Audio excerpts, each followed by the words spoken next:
Good morning, Captain's Log, Stardate 201712.10. It's been a long time since I made one of these. I apologize to everyone who follows along on the channel and on the ship. Uh, but I've been busy here and there with the family, with the ship, doing events, some personal things. But I have, in between all that, been able to get some stuff done. I believe one of the earlier updates was a list of all the props I had raw, ready to start working on, and I have some of the finished product here. A couple of the items I've delivered to the people who they were going to, and I'll post pictures of those on the website and let you see those. First item here is the 3D printed phaser. I know I got some uneven painting on it, especially in the light. How did it pick up there? Darker areas and everything. But overall, I'm very happy with the way it came out. It cleaned up nicely, together well. I left the seam between the two parts fairly visible. I didn't try to sand that down too much, but I also didn't try to sand down the print pattern too much. When you look at it from a little distance away, it looks fine. The seam in the handle is usually covered when you're holding it. Came out very good. The paint job I did up just like the standard boomerang or uh, Cobra head phaser. Came out nicely. This is actually the second print I have. I gave one of them away in an auction at one of the NYC away team events. It was a very popular item. It got snatched up pretty quickly, and I'm very proud of that. We also had a couple of boomerang phasers, actual boomerang phasers. These are the two black resin kits that I showed earlier. They came out a little better than the 3D printed one did. I think I gave a little bit more care to these because they're actual representations of the props. Right now, these are going into my accessory kits, which I can loan out for events, or I still want to do a photo shoot of the Dominion War Starfleet personnel. That's everyone wearing black and gray. They're about, or their allies, Klingons, Bajorans, Romulans, if we have any in the area. This is an older one that needed to be finished up. This is an Arsenal Models kit. Reason I can tell that is the fire button is depressed. I guess whatever they used as the master had an insert. This one doesn't have an insert. I didn't want to clean it out to use an insert. It looks good, just the way it is. Cleaned that up, painted it good. This is my original phaser that I picked up in 2000, way back when Star Trek was still on broadcast TV. It's my favorite kit. It's a little bigger than some of the resin kits I've gotten, which tends to show me that this was a first generation cast off of whatever the master was. I personally believe that it was the Master Replica's uh, first contact phaser. I have no proof of that. I have no indication that I'm right or wrong. I'll never know, since the person I got this from is probably not even making these kits if they're even involved in the prop community anymore. Uh, Painted it up. The old power meter scale had a couple of red squares in there. I all I'm doing with all the recent ones, I'm doing them all full powered. Repainted this up because it was showing some con wear. This is now ready to go back into the new holster I have for it, which was 3D printed. That's actually still away in the box. I don't have that. And in my spares box, I decided to keep a dolphin phaser just to have one laying around. This is painted up similar to the end game version, which was the Voyager finale, with the black details. I did do a second one, which was Nemesis painted. That's one of the props that I sold the other night, gave to the person who commissioned me finally. I apologized to him for the delay, but that's also why I don't take any money until I deliver stuff, because I realize I don't have all the free time I used to do prop work. So as I get to it, I can deliver it. If they find a new source for it, I don't blame them. This worked out well. It's a little rough. I didn't put as much care into it as I usually do because the dolphins are not my favorite. This is going into the borrow box. And I'll probably do a case of phasers. And if I get the right case, the lid will have cricket phasers, and the main box will have a bunch of boomerangs and the dolphins. And I also want to get a cobra. Either the Playmates, which was very close to an actual screen used one, or a more accurate resin one. There's no way in hell I'm going to pick up the rubies. I've seen it in person. I've seen pictures. I've seen it repainted, and the proportions are just off. Speaking of crickets, I had two cricket kits. One was delivered yesterday. This is the second one. I just noticed that the bottom of the cricket, the black needs to be touched up. I don't know if that was rub off from carrying it the other day or if I just forgot to repaint that when I was touching it up.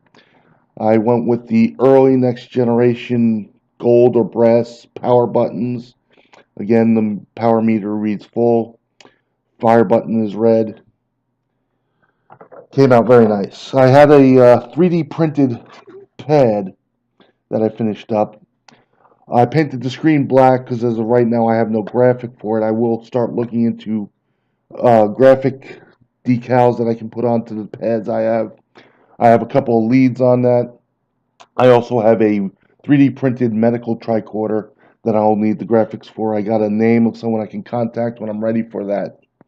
Uh, Basically, it was just found a couple of pictures of pads. These were gold or brass details. I used gold because that's the paint marker I have. Black, and then the screen's black, so if you just looked at it. This one may end up being a medical pad, and I might put the medical decal on the back. The last two items I have here are the last two 3D printed engineering tools I have. Don't remember what the names of them are. I had them printed up.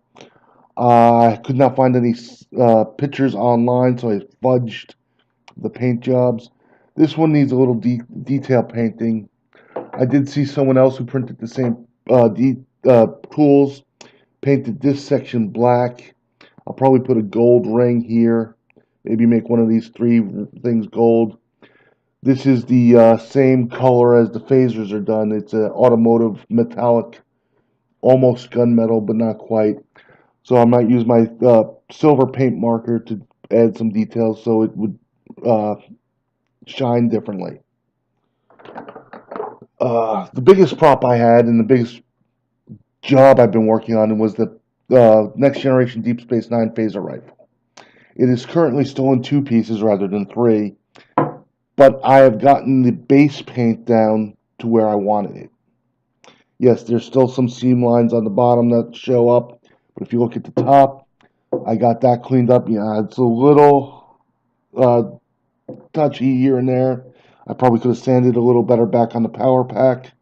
But seeing how this is going to be what I call a trooping weapon, meaning I'm going to put a sling on it and I'm going to carry it when in costume, it's going to get dinged up, it's going to get knocked up, the paint's going to get chipped. So it doesn't have to be pristine as if I was going to leave it on a shelf. The next step will be to attach the two parts. I am still trying to think of a way that I could do it so that I can still disassemble it. So when I put it in the bag to transport, it's not rifle sized and attract the attention of people who might question it or call the police or something like that. Currently that's a issue. I remember when first started doing Star Trek costuming, not Star Trek, Star Wars costuming. I'm sorry. I had a 4-foot laser rifle that I just threw in a bag, big duffel bag, and carried the duffel bag.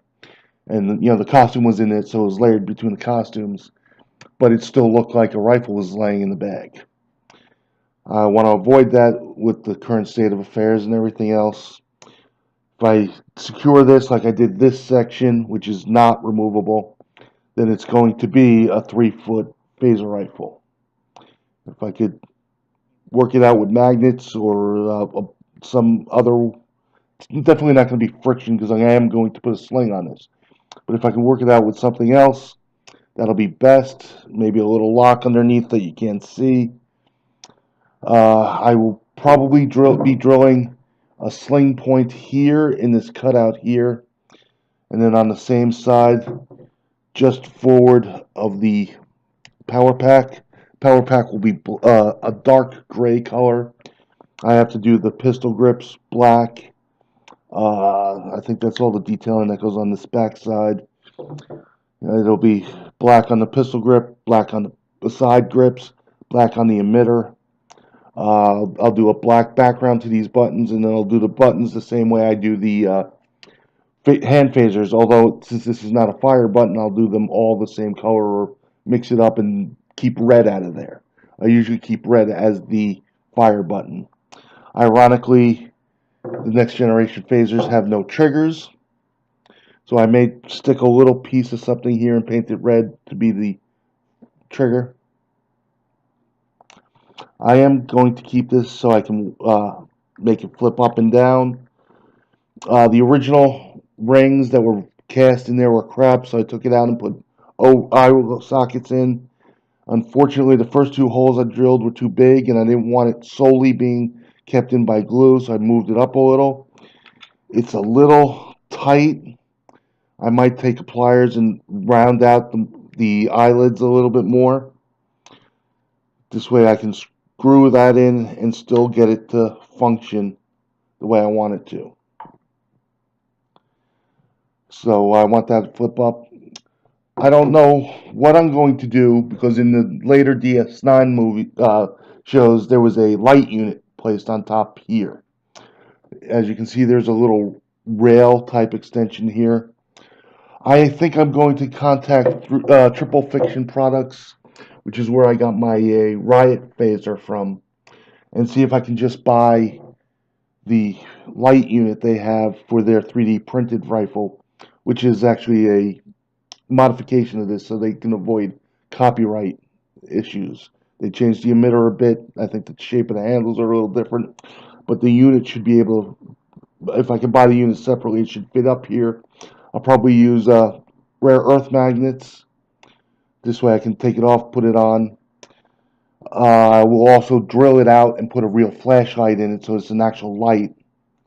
And if it's long enough, I will work out a button so I can hit the back of the button, which will hit the back of the flashlight, which turns on the flashlight. And then I actually have a working flashlight on the phaser rifle. Current projects I have going now, I'm working on that 3D printed tricorder for somebody. It's in payment for some costume work they're doing for me. I'm replacing my standard black and grays from the Cosplay Sky version to a one based on the Bad Wolf patterns that were offered. I'm still working on getting all the engineering kit tools printed, and when I have it all set out and I can lay them out the way I want to, I will then take the dimensions and look at cases. When I get the cases, I'm going to look for one that already has the foam inside so I don't have to try and source out more foam. I was a little too optimistic about the chances of finding foam. The big issue I'm having with my med kit. Most of the places that sell enough foam is for me to line it and cut it and then cut out the inserts. It's going to cost me about $70 for the foam. The case itself cost me $20 with shipping, and each of the individual tools were between $10 and $15. So granted, the whole med kit will be a $200 prop, but I don't want to make it a $300 prop by buying that much foam. Finding foam that was thrown away or just standing around or even just foam I could layer hasn't worked out very well. So I'm still looking for alternatives there. That's what's keeping my med kit from being finished. I just did another repaint of it. I need to clear coat it. And actually the delay on finishing the outside worked out well because I went on eBay the other day to get a second medical symbol to decal on med kit I did for a friend, actually the Growler's chief medical officer, and I found someone doing custom medical labels. What it is it's the medical symbol surrounded by something like this, and it will say USS Voyager on the top and have the registry on the bottom. Bought two of those, one for her, one for my med kit. That's why I have the extra decal that I'm going to put on the back of one of the pads. This way it'll be a medical pad with a medical kit. The medical kit will have my Playmate's medical tricorder in it, along with a hypo spray, laser scalpel, um, a generic medical scanner, and a couple other things in there. Dermal regenerator, stuff like that. It'd be a pretty comprehensive kit if it was real, but it'll be a good looking kit both for that planned Dominion War photo shoot, which I'm probably going to reschedule for March or April. This way it's not quite warm out, but it's still better than it is now. We had our first snow yesterday. Actually stuck about 2 inches. I haven't looked outside. Excuse me a minute. There's still snow on some of the bushes and across the street, so it's still cold enough out there for snow. Without jackets, we're probably not going to do a photo shoot outside. And I'd like to do it outside just to get the feeling of being on an away team, on an away mission on a planet, and taking pictures, and engineers with engineering tools, doctors with medical tools, the phaser rifles, spare phasers for people to have if they don't have their own props. Just make it a very immersive photo shoot. That's my plan. We'll see how it executes. I'd like to have some aliens there. I know one person who has a Bajoran outfit. I'd like to get her there. Once I have a definite date, I'll talk to her about that. I do not know of any Klingons in the area. I might advertise on some of the Facebook pages that if you're going to be in the New York area, we can schedule around you coming up with the Klingons. Because it'd be very cool to have Klingons there. But we'll see what we can do. For now, I think I will leave you with this update, and thank you all for following. I am sorry that it has been such a long time since I've updated. Uh, the ship is doing well. We have a good crew. We have some missions we would like to execute in the coming year, 2018, including at least 2 trips in my mind to the Liberty Science Center exhibit, the Starfleet Academy that we did at the Intrepid last year. Last year, not 2016. It was a good time there. It should be a good time here again. Do it in costume. Go out afterwards, have a nice social event afterwards, but get photos at all the stations in uniforms, and just have a very good time there. We're still talking about making a ship trip up to Ticonderoga to do the TOS TV sets. Movie sets are my personal favorite of the TOS sets, but it'd still be cool to be in the TOS captain's chair on the bridge in the transporter room and see that. And then they do a photo shoot at Fort Ticonderoga up there, do it again outside. Probably be a little bit limited more with props, but we'll see what we can arrange. And then we have some other social events scheduled or planned to schedule, along with New York City away team, the USS Iwo Jima, excuse me, the Star Wars meetup, the Star Trek meetup people. Yeah, excuse me. Next weekend is the premiere of Star Wars, the Last Jedi.